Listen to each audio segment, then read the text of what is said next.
बीच देश में सोने के आयात को घटाने के मकसद से सरकार ने जिस सॉवरेन गोल्ड बॉन्ड स्कीम को शुरू किया था उस पर अब सवाल उठने लगे हैं।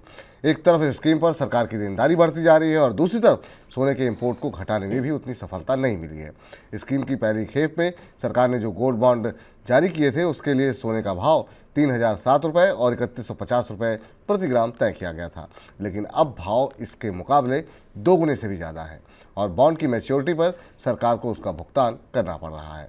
ऊपर से बॉन्ड में आए इस निवेश पर सरकार को अतिरिक्त 2.5% सालाना ब्याज भी देना पड़ता है। इस स्कीम के बावजूद इस साल जनवरी से जून के दौरान देश में सोने का इंपोर्ट करीब 16% बढ़कर के 376 टन दर्ज किया गया। अब बड़ा सवाल ये कि क्या गोल्ड बॉन्ड स्कीम बंद हो जाएगी, क्योंकि इस बारे में हम लगातार जो है चर्चा कर रहे हैं और ख़ासतौर से जब से बजट आया है तब से हम मनी सेक्टर में इस बारे में बातचीत कर रहे हैं। क्या ये संकेत उसी तरफ जा रहे हैं?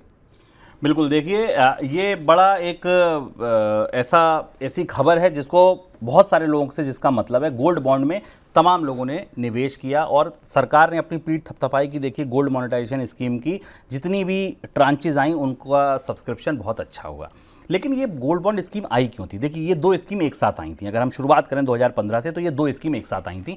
एक स्कीम थी गोल्ड मोनेटाइजेशन स्कीम जिसका उद्देश्य था घरों में रखे सोने को बाहर लाना, और एक थी गोल्ड बॉन्ड स्कीम जिसका उद्देश्य यह था कि जो लोग फिजिकल सोना खरीदते हैं या सोने में निवेश करते हैं वो निवेश ना करें, वो सरकार को उस सोने का पैसा दें, सरकार उनको गोल्ड का एक बॉन्ड दे देगी और बॉन्ड की जो कीमत है, जो सोने की कीमत बढ़ेगी, जब बॉन्ड मैच्योर होगा तो सरकार उसको पैसा वापस दे देगी। पहली स्कीम थोड़ा ही चल के दम तोड़ गई क्योंकि वो उसको उतने प्रत्याशित नतीजे नहीं मिले जो प्रत्याशित थे। लोगों ने घरे से सोना नहीं निकाला और वो स्कीम उतनी ज़्यादा लोकप्रिय नहीं हुई, सफल नहीं हुई। अब आते हैं गोल्ड बॉन्ड पे। गोल्ड बॉन्ड पे सरकार दो तरफा फंस गई है और दरअसल आप कहिए तो गोल्ड बॉन्ड का ये जो हार है ये सरकार के दरअसल गले में फंस गया है। गले में कैसे फंस गया है?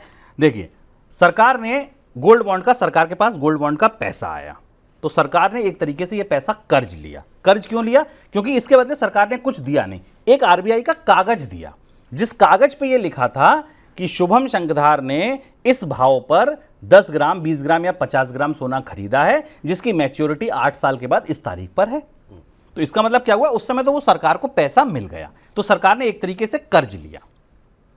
अब वो कर्ज कितना महंगा पड़ा? तो देखिए, एक तो उसकी जो आपने बात बताई उसकी कीमत दोगुनी हो गई। तो जो मुझे 3,500 रुपए का मैंने कर्ज लिया था वो 7,000 तो लौटाना है। पहले तो आप ये समझिए, ठीक है लौटा लेंगे भाई। उसके बाद जो 2.5% अतिरिक्त ब्याज है वो ब्याज आपने भरा, तो एक तो CAGR अगर 12% का भी है तो 2.5% और जोड़ के 14.5% ये हो गया। एक चीज तो ये।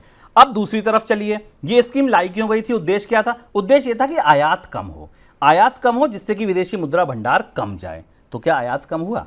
वर्ल्ड गोल्ड काउंसिल का ताजा आंकड़ा बताता है कि इस साल की पहली छमाही में गोल्ड का इंपोर्ट 16% बढ़ गया है। जी आपने बिल्कुल सही सुना कि गोल्ड का इंपोर्ट जो है वो 16% बढ़ गया है। तो अब ऐसे में आप सोचिए तो सरकार के लिए ये मुसीबत क्यों बन गई? कर्ज महंगा, अतिरिक्त ब्याज, और जिसलिए स्कीम लाए थे वो तो घटा नहीं, वो तो 16% ऊपर से इंपोर्ट इस साल की पहली छमाही में बढ़ गया। तो इसलिए अब ये चर्चाएं शुरू हो गई, तो क्या गोल्ड बॉन्ड की स्कीम को बंद कर देना चाहिए? इसलिए ये चर्चाएं शुरू हुई हैं।